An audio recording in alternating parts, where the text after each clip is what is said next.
ఇప్పుడు కూడా ఈ పండుగను మళ్ళీ వీధులలో చేసుకోవాల్సిన పరిస్థితి ఉంది.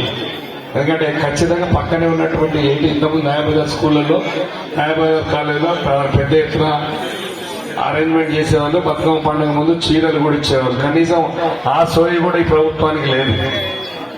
ఎందుకంటే జనాభాలో సగం పైన ఉన్నటువంటి మహిళలు మన ఓట్లు మనకు అవసరం లేదనుకుంటా. ఈసారి ఖచ్చితంగా బుద్ధి చెప్పాల్సిన అవసరం ఉంది. అందరం మనం కేసీఆర్ గారిని మనం ఒకసారి ముఖ్యమంత్రిని చేసుకోవాలి. కష్టపడదాం, ఎన్ని కష్టాలను ఎదుర్కొందాం. ఇప్పుడే ఒక గిరిజనుని వేధింపులు తాళలేక, ప్రభుత్వ వేధింపులు, పోలీసుల వేధింపులు తాళలేక ఆత్మహత్య ప్రయత్నం చేసుకుంటే అతన్ని హాస్పిటల్లో పరామర్శించి వస్తున్నాం. ఇక మన పండగ సంబరాలు, సద్దుల బతుకమ్మ పండుగ శుభాకాంక్షలు తెలియజేసుకుంటూ దసరా శుభాకాంక్షలు మనకున్నారు. వాటిని కూడా ఇక్కడికి మనం సోదరంగా పిలవడం జరిగింది. మన దీని గురించి మన బతుకమ్మ గురించి ఫస్ట్ ఆదివాసీ కృష్ణాందుకు మాట మాట్లాడింది. అందరికీ నమస్కారం. అలాగే ఇతర మిత్రుల వదిరాజు రవిచంద్ర గారు విచ్చేశారండి మనందరి కోసం. ఒక్కసారి గట్టిగా క్లాప్స్ కొట్టాలి వారందరికీ కూడా. మా శ్రీ దుఃఖభవాని ఉత్సవ కమిటీ వారి తరఫున హృదయపూర్వక స్వాగత సుమాంజలి తెలియజేసుకుంటున్నాం.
తోట రామారావు గారు, గోవిందమ్మ గారు, అలాగే మా మిత్రులు ఎస్బీఐటి విద్యా సంస్థల చైర్మన్ ఆర్జేసి కృష్ణ గారు, రాపారావు గారు, శీలంశెట్టి వీరభద్రం గారు, కిరణ్ గారు, ఇంకో కిరణ్ గారు, మంత్రి గారు లేకపోయినా ఇక్కడ అందరిని పలకరించి చూసుకోవడానికి అన్ని జరుగుతున్నటువంటి వేదిక మీద ఉన్న మిత్రులు, ముందున్నటువంటి సోదరి మనందరికీ కూడా ముఖ్యంగా దసరా పండుగ మరియు సద్దుల బతుకమ్మ పండుగ శుభాకాంక్షలు.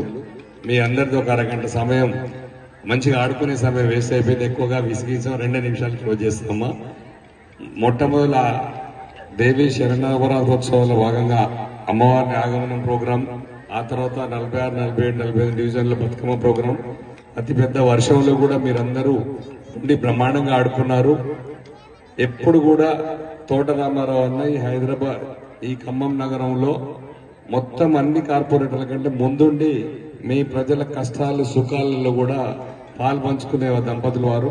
వాళ్ళు రామ్ లక్ష్మణ్ కూడా ఖచ్చితంగా వాళ్ళు పిల్ల పాపలతో సహా పనిచేస్తారు. అందరికీ చేదోడు వాదోడుగా ఉంటారు. వారికి నా హృదయపూర్వక ధన్యవాదాలు తెలియజేసుకుంటూ ఈ బతుకమ్మ పండుగ ప్రాముఖ్యతను తెరాస టీఆర్ఎస్ పార్టీ పెట్టిన తర్వాత మాత్రమే, కేసీఆర్ గారు మాత్రమే మరుగున పడి రోజు రోజుకు తగ్గిపోతున్నటువంటి బతుకమ్మను మళ్లీ ప్రాణం పోసి నిలబెట్టి ఈ బతుకమ్మ పండుగ మహిళల పండుగ, పూల పండుగ అని చెప్పేసి గుర్తించి ప్రపంచ వ్యాప్తంగా అభివృద్ధిలో తెచ్చినటువంటి కేసీఆర్ గారికి మరొకసారి హృదయపూర్వక ధన్యవాదాలు తెలుపుకుంటూ, మహిళలు ఈ ఓటర్లలో సగం కంటే ఎక్కువ ఉన్నారు.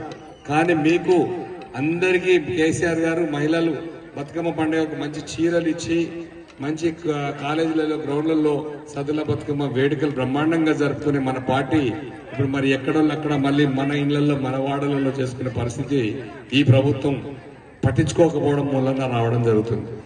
అన్ని చూస్తున్నారు, మహిళా సోదరులను చూస్తున్నారు, ప్రజలు గమనిస్తున్నారు. ఖచ్చితంగా మనం కేసీఆర్ గారిని మళ్ళీ అధికారంలో తెచ్చుకుందాం, మన మహిళల గౌరవాన్ని మళ్ళీ పెంపొందించుకుందాం. ఖచ్చితంగా ఇవన్నీ అయ్యేటి ఏది కాకుండా మాత్రం ఉండవు. ఎందుకంటే అనుభవాలు గుణపాఠాలు నేర్చుకున్నాం. ఇంకా మిగిలింది ఇంకా కేసీఆర్ గారు తెచ్చుకోవడం మాత్రమే. మరొక్కసారి ఇంకా మీ సమయం వృధా చేయకుండా దసరా పండుగ మరియు సద్దుల బతుకమ్మ పండుగ శుభాకాంక్షలు తెలియజేస్తూ తోట రామారావు అన్న ఇంత మంచి ప్రోగ్రాం చేస్తున్న దంపతులందరికీ కూడా హృదయపూర్వక ధన్యవాదాలు తెలియజేస్తూ ముగిస్తున్నాం. జై తెలంగాణ. ఒకసారి